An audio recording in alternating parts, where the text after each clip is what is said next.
সুপ্পু resign করছে আলহামদুলিল্লাহ।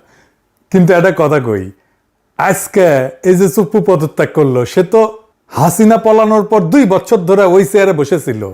একদিন না, 2 দিন না, দুইটা বছর। জুলাইয়ের পর গোটা দেশ চাইছে সে যাক, যায় নাই। কেন যায় নাই? কারণ তারে কেউ ধরে রাখছিল। একটা হাত ওই চেয়ারের নিচে ছিল, ওর মাথার উপরে ছিল ছাতা হইয়া। আজকে সুপ্পু নাই, কিন্তু হাতটা এবং ছাতাটা আছে, ওই জায়গাতেই বসা। আজকের এপিসোড সুপ্পুকে নিয়ে না, সুপ্পুর পদত্যাগ পত্রে যা লেখা নাই, আজকের এপিসোড সেটা নিয়ে। আসেন আল্লাহর নামে শুরু করি। হাসিনার গু একদিন আমরা মাথায় নিয়ে ঘুরেছি, ঘুরতে আমাদের বাধ্য করা হয়েছে। সুপ্পুকে সরানো যায় নাই। কার কারণে? বিএনপির কারণে। এটা কোনো গোপন কথা না, এটা আমি বহুবার বলছি, আর আজকে আবার বলতেছি। এখন বিবিসি কইতেছে বিএনপিতে স্বস্তি ফিরছে। বাহ! তো অস্বস্তিটা বিএনপি নিজে ইচ্ছা করে তো রেখে দিছিল। নিজের পায়ে নিজে কুড়াল মাইরা 2 বছর ধরে কুড়াল সরায় কইতেছে আহ কি শান্তি। চুপ থাকাতে কি মহা উপকারটা হয়েছে বিএনপির? বিএনপি কইতে পারবে? পারবে না, আমি শিওর। আমার বগুড়া একটা প্রবাদ আছে, সেই নিকাই বসলো কালিয়ানা জ্ঞান জ্ঞান করলো। বিএনপি সেই চুপ্পুরেই সরাইলো কালিয়ানা জ্ঞান জ্ঞান করে আর কি। আমরা কি চাইছিলাম? আমরা তো খালেদা জিয়াকে প্রেসিডেন্ট বানাতে চাইছিলাম। আমি একটা এপিসোডও করছিলাম, উনি বঙ্গভবনে থাকলে ওইভাবে ইনফেকশনটা হয়তো হইতো না। আমরা প্রেসিডেন্ট হইলে ওনারা ভালো টেক কেয়ার করতে পারতাম। আমি তারেক রহমানকে সরাসরি জিজ্ঞাসিলাম কেন চুপ্পুরে রাখতে চান। উনি কইছিলেন উনার মনে হয় চুপ্পুকে সরাইলে উনার দেশে ফেরাটা বাধাগ্রস্ত। আমারও কইছিল আপনিও তো দেশে ফিরতে চান, আপনার দেশে ফেরাটা বাধাগ্রস্ত, আমার তো এখনো বাধাগ্রস্ত আছে। এখন হিসাবটা মিলান, তারেক রহমান দেশে আসছে 7 মাস হয়ে গেল, উনার দল সরকারে, উনি প্রধানমন্ত্রী, তারপরে চুপ্পু বহাল তবে তো বসা ছিল। আর এখন খেপে কান? এখন খেপছে কারণ চুপ্পু কাটাল রানীর সাথে কথা কইছে বলে। বিএনপির ধারণা ছিল চুপ্পু কাটাল রানীর সাথে কথা বলে না, সে হাসিনাকে ফিরে আনার কোনো সিস্টেম করে না, আজিব বাত। কিন্তু চুপ্পুরে কেন রাখার জন্য মরিয়া হয়েছিল বিএনপি, আসেন সেই গল্পটা এটা শুনে দেখি। আমরা যখন চুপ্পুরে সরানোর জন্য চাপ দিতেছি, ওয়াকার তখন বুঝে ফেলছে এর পরের চাপটা ওর উপরে আসবে। সে তখন করলো কি, 2 দিকে 2 কথা কইল। একটা কথা আগে কয়ে রাখি, এখন যা কইতেছি এটা ওয়াকারের হুবহু কথা না, এটা আমার ভাষার সারমর্ম আর কি। বার্তাটা সে কোন দিকে কি দিছিল সেটা কইতেছি। বিএনপির এসে বোঝাইলো চুপ্পুরে সরাইতে চায় ওরা যেন ইউনূসের শাসন লম্বা হয়। আপনারা কিন্তু ক্ষমতা আসতে পারবেন না, দেখতেছেন না যত দিন যাইতেছে আপনাদের বদনাম হইতেছে, বদনাম বাড়তেছে। ইলেকশন যত দেরি হবে আপনাদের তত কালে খবর আছে। আর জামাতকে যে বুঝাইলো আপনারা এত তাড়াতাড়ি নির্বাচন চান না হুজুর, যত দেরিতে হয় ততই ভালো। আর ইমেজটা ধরে রাখেন আপনাদের সৎ মানুষের দল হিসাবে। ইলেকশনের আগে মাফিয়াদের টাকা পয়সা আসবে, অনেকে নিয়ে আসবে, কিন্তু ওইসব নেবেন না, হ্যাঁ, আল্লাহর বাস্তে। আন্ডারওয়ার্ল্ডে যে সমস্ত কানেকশন আছে না, ওই যে সাজ্জাদ শিবিরের নাসির টাসির এগুলো আছে না চট্টগ্রামে, ওগুলো রাখবেন না গলে। আর অমুক তমুকের নামে বহুত বদনাম, ওদের নমিনেশন দিয়েন না। মানে বুঝছেন খেলাটা? বিএনপি কয় আগে ইলেকশন নেন, আর জামাতে কয় ইলেকশন পিছান। পুরো ইলেকশনটা ওয়াকার এইভাবে খেলে দিছে। জামাত আন্ডারওয়ার্ল্ড থেকে দূরে সরে গেছে, আর উদাম কেলানি খাইছে বিএনপির ইলেকশনের আগে। ফলাফল কি হয়েছে? বিএনপি 209টা সিট, আর জামাত এনসিপি মিলে তো 70টার কম আর কি। কিন্তু একটা জিনিস খেয়াল করেন, ভোট কিন্তু কম পায় নাই জামাত আর এনসিপি। জামাত এনসিপি মিলে ভোট পেয়েছে 38.5%। 38% ভোট নিয়ে সিট পেয়েছে 70-এর নিচে। এটা আসল কথা। ইলেকশনের আগে যে হাইপটা উঠছিল জামাত এনসিপির, ওরকম হাইপ তোলা অবিশ্বাস্য। ভোটও পাইছে, কিন্তু ভোটটা আসনে কনভার্ট হয় নাই। বিএনপির লাভের গুড়টা পুরাই খাইছে, আর জামাত এনসিপি লাড্ডা গুড়টা। ভোট আর আসনের যে ফারাক, এটা এমনি এমনি হয় নাই। টাইমিংটা কে ঠিক করে দিছিল সে কথা মনে করেন শিলং সালাউদ্দিন নিজেই কইছে, এই বাহানায় যদি নির্বাচনটা না দেয় সে ভয়ে আমরা তাড়াহুড়া করে জুলাই মধ্যে সাইন করেছি। শুনেন, আবার আমাদের একটা তাগাদা ছিল যে এরা সংস্কারের বাহানায় যদি নির্বাচনটা না হতে দেয়, সেজন্য আমরা সবকিছুতে আপোষ করে জুলাই জাতীয় সনদও স্বাক্ষর করেছি। আমরা একত্রিত হয়েছি, সমঝোতা হয়েছে, এবং নির্বাচনের স্বার্থে আমরা অনেক কথা বলি নাই। শুনিছেন? হ্যাঁ, শুনছি জামাত নাকি ওয়াকার সাহেবকে খুব ভালো পায়। হ্যাঁ, বুঝছাও কেন ভালো পায়? এটা জিগাইলে কয় কি ওয়াকার সাহেব 5 ওয়াক্ত নামাজ পড়ে। হ্যাঁ, মাশাআল্লাহ। তো হাসিনারে তো তাহলে ডাবল ভালো পাওয়ার কথা জামাতের। হাসিনা তো তাহাজ্জুদ তো পড়তো 5 ওয়াক্তর উপরে। হ্যাঁ, এখন কইতে পারেন যে দাদা আপনি ওয়াকারের উপরে কেন বিলা। আমি আগে অনেকবার কইছি, আবারও কই, অনেকে করার চেষ্টা করে, ওয়াকার তার লেসপেন্সারদেরকে লাগিয়ে দিছে এটা বলার জন্য যে বিপ্লব তো বিজয় হয়েছে ওয়াকারের কারণেই, তাছাড়া তো এটা খবর ছিল। হ্যাঁ, ওই যারা কয় ওরা মাঠে ছিল না, গুলির সামনে বুক পাইতা দেয় নাই। জনগণের শক্তি, বিপ্লবের শক্তি এটা ওরা বোঝেও না, মাপতেও পারে না। কি অবস্থা হয়েছিল? পুলিশ ফেল করছে, পলাইছে, অস্ত্র ফেলা পালাইছে, থানার পর থানা ভস্মীভূত হয়েছে। দেশের 639টা থানার মধ্যে 450-র মতো থানা গুড়া গুড়া করে দেওয়া হয়েছে। পুলিশ মেরে ট্যাঙ্গে রেখেছে পাবলিক। র্যাব তো অনেক আগে ব্যবসে, বিডিআর ভয়ে বাইরে হয় না, রাস্তায় ছিল খালি মিলিটারি, আর সেই মিলিটারি সৈনিক আর জুনিয়র অফিসাররা গুলি চালাইতে অস্বীকার করলো। এটাই আসল কথা, ওটাই মোর।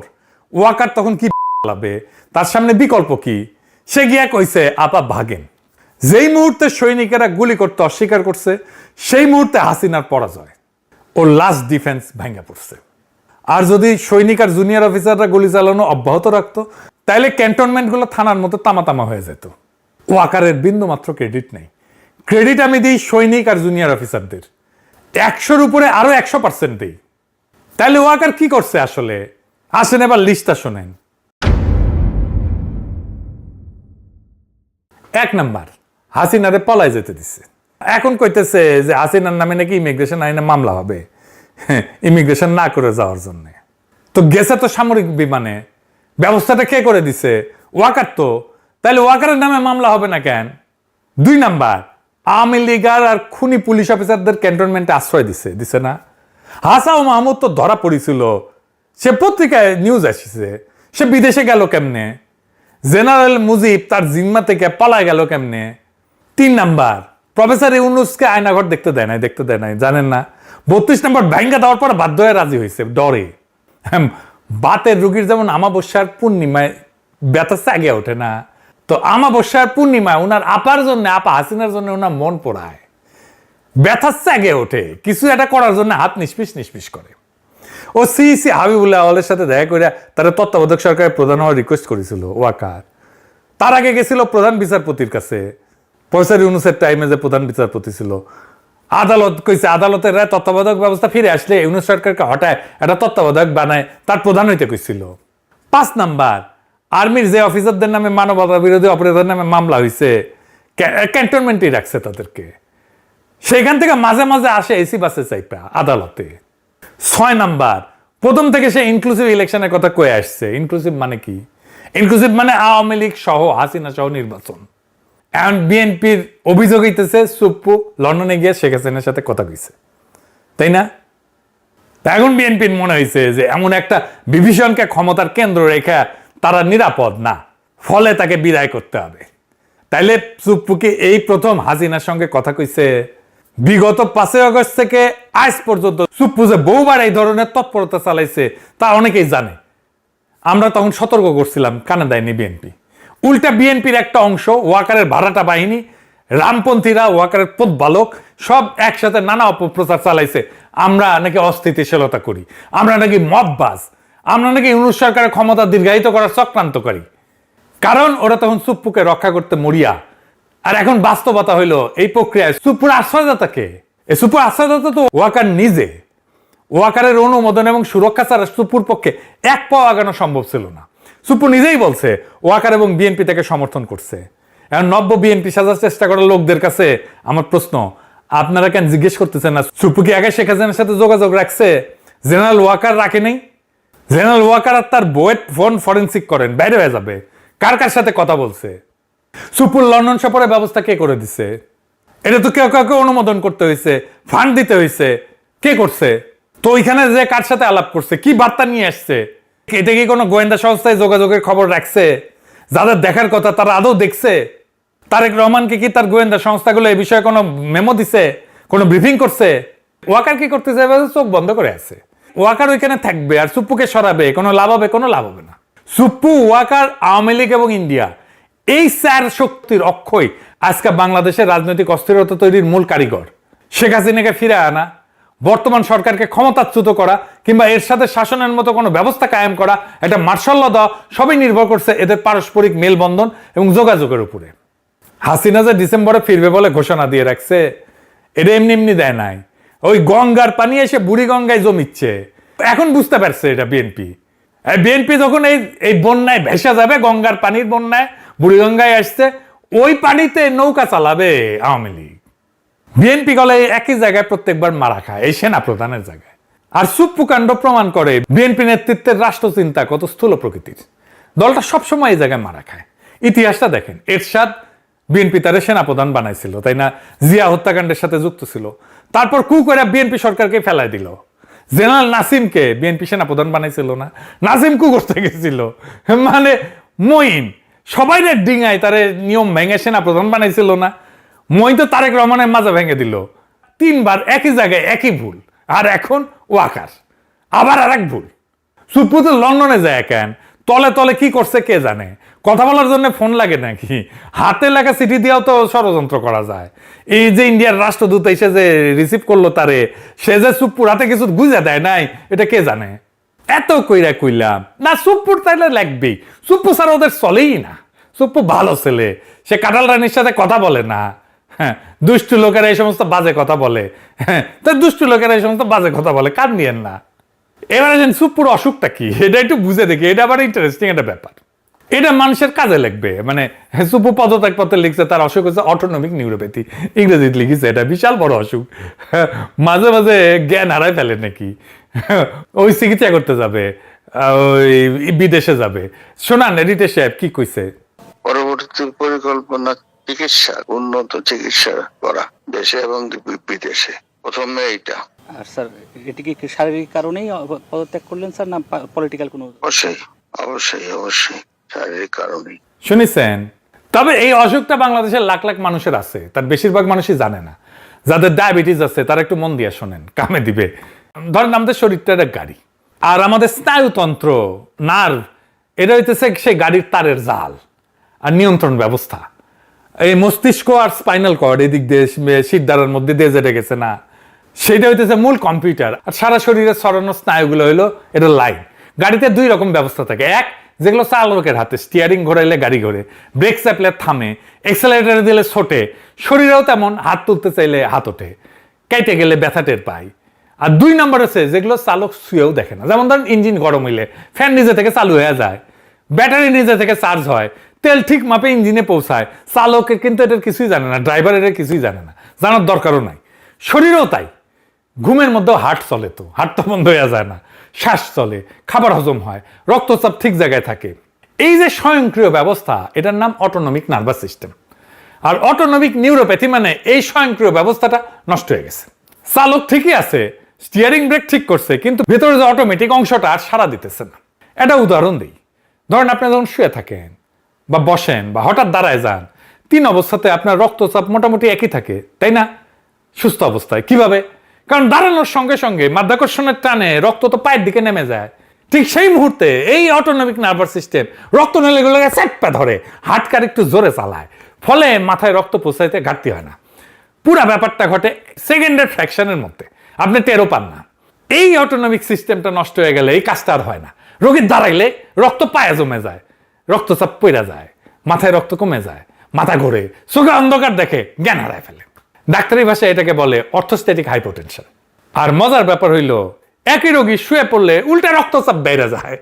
শুধু রক্তচাপ না, আরো অনেক কিছুই এলোমেলো হয়ে যায়। যেমন হার্টের রেট, হৃদস্পন্দন, এটা অস্বাভাবিকভাবে বেড়ে যায় বা কমে যায়। অল্প খেলে পেট ভরা লাগে, খাবার হজম হইতে চায় না, হাগা হইতে চায় না, কোষ্ঠকাঠিন্য হয়, আবার ডায়রিয়া হয়, প্রস্রাব ধরে রাখতে পারে না, ফুটা ফুটা ফুটা ফুটা করে প্রস্রাব পড়ে, মূত্রথলি ঠিক মতো খালি হয় না। হ্যাঁ, তারপর ওই যে আছে না নাইস অ্যান্ড অ্যাট্রাকটিভ, ওই নাইস অ্যান্ড অ্যাট্রাকটিভের কাজও ঠিক মতো করতে পারে না। এটা কেন হয়? এটা হয় ডায়াবেটিস থেকে। সমস্ত ডায়াবেটিস রোগীর এই নিউরোপ্যাথি হয়, এই আলটিমেটলি এই জায়গায় যায়। দীর্ঘদিন ডায়াবেটিস থাকলে রক্তনালী আর স্নায়ুর যে তারগুলা, এটা ধীরে ধীরে নষ্ট করে ফেলে। 1-2 দিনের না, বছরের পর বছর ধরে। অনেকটা তারের প্লাস্টিকের যে আবরণ আছে না, ওই আবরণ ক্ষয়ে যাওয়ার মতো, বাইরে থেকে দেখা যায় না, কিন্তু একদিনে লাইন কাজ করা বন্ধ করে দেয়। ডায়াবেটিস যত পুরনো, যত অনিয়ন্ত্রিত, স্নায়ুর ক্ষতি তত বেশি। দীর্ঘমেয়াদী ডায়াবেটিস রোগীদের একটা বড় অংশ কোনো না কোনো ধরনের এই নিউরোপ্যাথিতে আক্রান্ত। তাদের মধ্যে উল্লেখযোগ্য অংশের এই অটোনমিক ধরনটা হয়। কিডনি, হার্ট সবকিছুর উপরে ডায়াবেটিসের ছাপ ফেলে।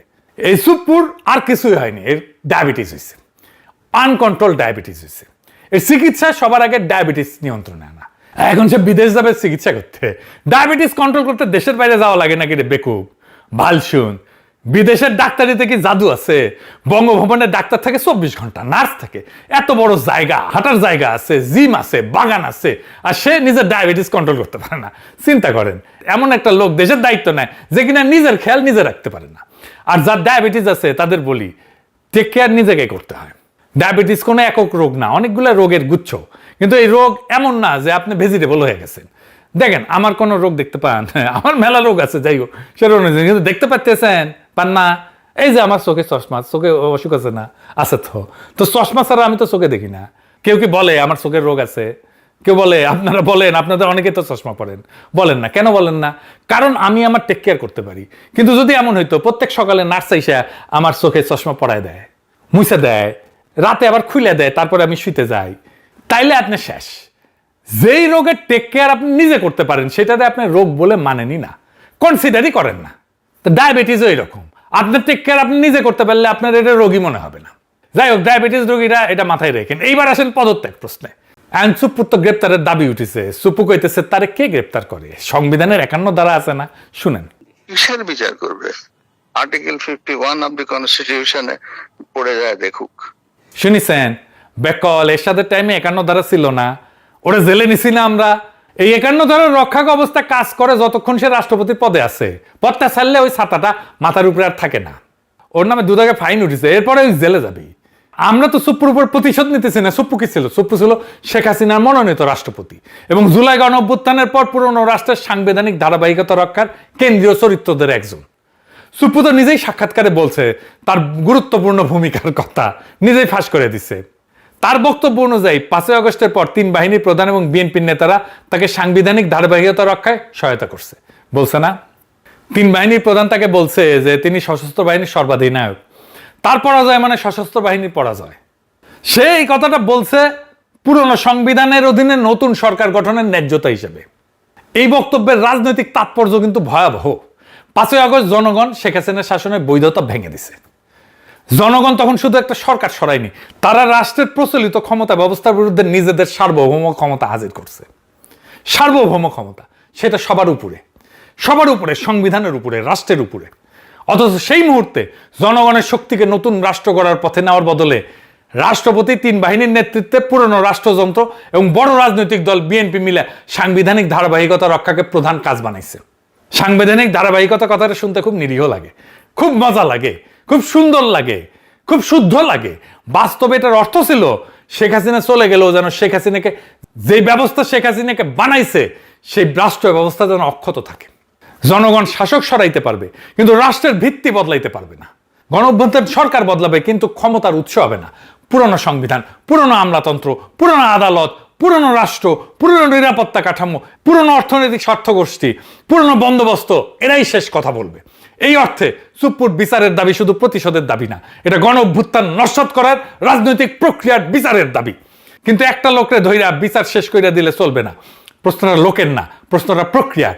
কে কোন সিদ্ধান্ত নিছিল, কার পরামর্শে নিছিল?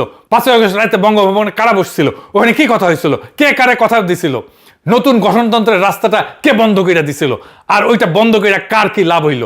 এই প্রশ্নগুলো তুলতে হবে, এই প্রশ্নগুলো ফয়সালা করতে হবে। এই প্রশ্নে ফয়সালা না করলে সুপ্পুর পদত্যাগে একটা খবরই হয়ে থাকবে, ইতিহাস হবে না। খবর মানুষ 2 দিন পরে ভুলে যায়, ইতিহাস ভোলে না।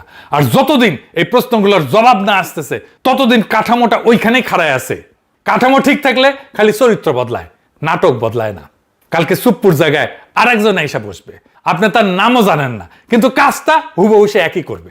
তাই ঘুরে ফিরে ওই প্রথম কথাতে আসি, সুপ্পুর রক্ষাকর্তা কে আসিল? ওয়াকার। আর সাথে কে ছিল? এইটা আমি কই নাই, সুপ্পু নিজেই কইছে। তাইলে ওয়াকারে বহাল রেখা খালি সুপ্পুরে সরাইলে কাজ হবে? হবে না। আর এই জবাবটা বিএনপি সরকারকেই দিতে হবে। নিজের ক্ষমতার নিরঙ্কুশ না করলে বিএনপির সরকার টিকবে না। কয়ে রাখলাম, ওই সেই নিকাই বসবি, খালি এনা ঘ্যান ঘ্যান করবি। তবে কিছুদিনের মধ্যে সুপ্পু অ্যারেস্ট হচ্ছে, জেলে যাচ্ছে, এটাও কম না। আপাতত আমাদের কাজ একটাই, মুড়ির টিন নিয়ে বসা, খেলা দেখার জন্য। পকেটে পয়সা থাকলে পপকর্ন নিয়ে বসতাম। আসেন আমরা দেখি খেলাটা চলতেছে কোন লেভেলে এবং খেলাটার ফলাফল কি হয়। এই ফলাফলটাকে জনগণের পক্ষে নিয়ে আসাই আমাদের কাজ, যেন আমরা জনগণকে আজাদ করতে পারি। ইনকিলাব জিন্দাবাদ।